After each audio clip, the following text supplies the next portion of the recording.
L'Éternel Dieu Tout-Puissant, Créateur du ciel et de la terre, je m'incline devant ton trône, mon Dieu, pour t'adorer, t'implorer, te dire merci, te demander pardon pour mes péchés et ceux des autres.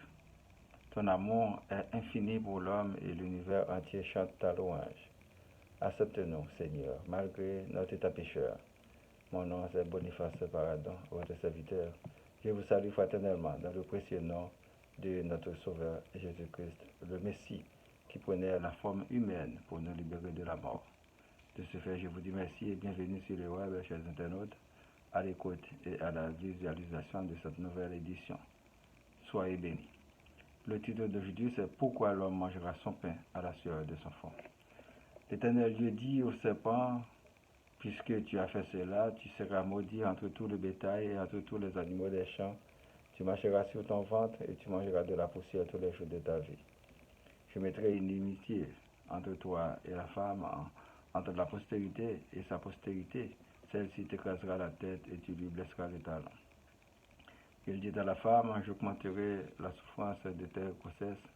Tu enfanteras avec douleur et tes désirs se porteront vers ton mari, mais il deviendra sur toi. Il dit à l'homme, puisque tu as écouté la voix de ta femme et que tu as mangé de l'herbe au sujet duquel je t'avais donné cet ordre, tu n'en mangeras point. Le sol sera maudit à cause de toi. C'est à force de peine que tu en tireras ta nourriture tous les jours de ta vie. Il te produira des épines et des ronces et tu mangeras de l'herbe des champs. C'est à la sueur de ton visage que tu mangeras du pain, jusqu'à ce que tu retournes dans la terre d'où tu as été pris, car tu es poussière et tu retourneras dans la poussière. Adam donna à sa femme le nom d'Ève, car elle a été la mère de tous les vivants. L'Éternel Dieu fit à Adam et à sa femme des habits de peau, et il les en revêtit.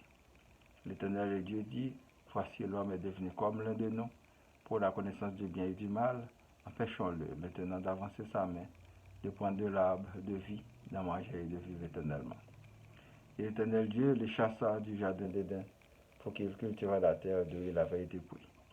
C'est ainsi qu'il chassa Adam et il mit à l'orient du jardin d'Éden les chérubins qui agitent une épée flamboyante pour garder le chemin de l'arbre de vie.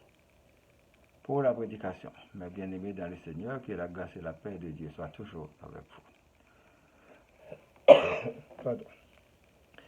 L'ouvrier qui travaille mérite son salaire. Si naturellement on ne trouve pas à manger, il est donc nécessaire de travailler pour subvenir aux besoins et prendre la responsabilité qui s'impose. Il en est de même pour la nourriture spirituelle. Il en faut toujours aller se ravitailler à la source pour garder notre lampe allumée. Cette source, c'est notre Dieu qui, par amour, a envoyé son Fils unique pour nous sauver. À lui toute la gloire. Pourquoi certaines personnes, certains patrons cupides ou mal intentionnés refusent de payer leurs salariés? Pourquoi continuez-vous à travailler sans rémunération malgré votre contrat de travail?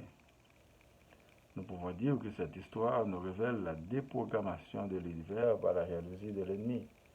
L'homme et la femme sont chassés du bonheur parfait pour lequel ils ont été créés.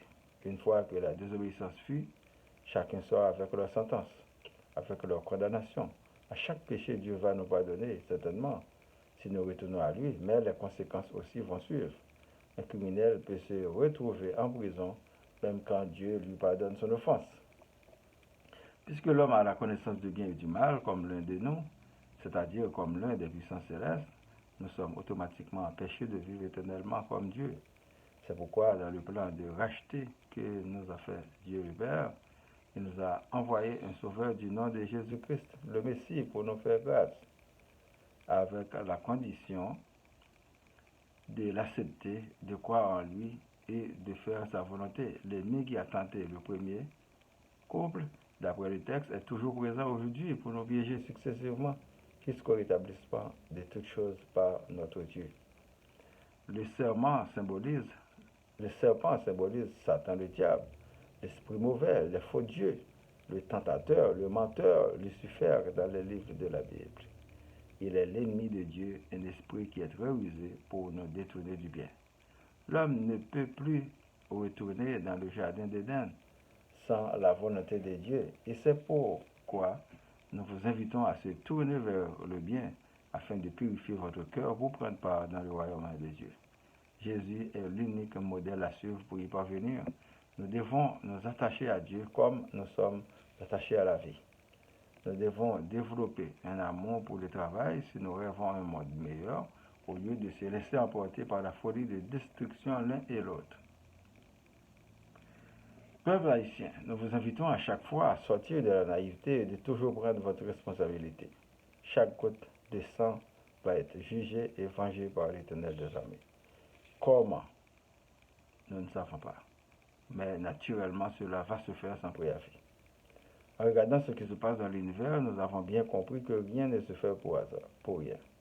Quand on détruit ou l'on tue un innocent, dans un futur proche, beaucoup de méchants viennent nous encercler, nous persécuter et nous attaquer. Jésus guérissait les malades qui étaient sur son chemin, signe que Dieu était avec nous. On l'avait crucifié et il est ressuscité bien vivant. Nous posons cette question aux bandits de tout Akabi. Où vont-ils vivre? Vos enfants, vos proches, vos familles, vos amis, vos femmes, vos maris et vous. Sur quelle planète? À vous de répondre. L'homme est condamné à manger son pain à la sueur de son front sans distinction. Nous nous adressons aussi au peuple haïtien, ceux qui sont dans le pays ou dans la diaspora. Nous souffrons tous et certains étrangers aussi qui sont ou qui font des affaires dans le pays. L'heure est à l'unité pour remédier à cette épidémie d'insécurité. Vous n'imaginez pas combien de gangs qui sont dans la diaspora. Vous n'imaginez pas combien de fonctionnaires qui sont des gangs, comme ceux dans les ghettos et qui alimentent l'insécurité dans le pays. Le proverbe dit un jour pour chasser et un jour pour gibier. Qui vivra verra. Certains se demandent pourquoi on ne ferme pas le gouvernement haïtien pour restructuration. L'État protège les grands gangsters et fait des simulacres de chasser les gangs qui ne se sont pas associés à eux pour se maintenir au pouvoir, afin que la justice ne soit pas rendue. Un ministère de la justice équivaut à un ministère de la honte dans un cabinet de coquins.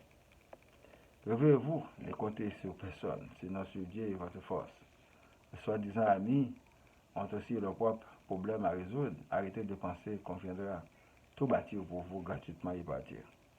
L'homme cherche toujours ses propres intérêts. Choisissez des hommes et femmes capables de vous diriger comme faisait Moïse pour la fondation du peuple Israël. Nous demandons à Dieu de nous bénir et de nous faire grâce, qu'il ait pitié de nous, qu'il nous délivre de tous nos ennemis et de tous nos adversaires. Que Jésus nous sauve, que l'Esprit Saint nous guide. Prions pour moi, ma famille, vos familles, les membres du groupe Spiritualité, les amis, les personnes endeuillées, les personnes malades, les persécutés, les prisonniers, les démunis, les traumatisés, les leaders à la ville de Laval, Montréal, Québec, Canada et le monde entier. Que la paix soit sur le monde. Citons notre Père qui est aux cieux, que ton nom soit sanctifié, que ta règne vienne, que ta volonté soit faite sur la terre comme au ciel. Donne-nous aujourd'hui notre pain de ce jour. Pardonne-nous nos offenses comme nous pardonnons aussi à ceux qui nous sont offensés, et ne nous laisse pas entrer en tentation, mais délivre-nous du mal. Car c'est à toi qu'appartiennent les règnes, la puissance et la gloire, au siècle des siècles. Amen. Je vous souhaite de passer une bonne journée et une bonne semaine. Lisez et méditez toujours sur la parole de Dieu. C'est votre serviteur Boniface Paradon. Merci et à la prochaine. Au revoir.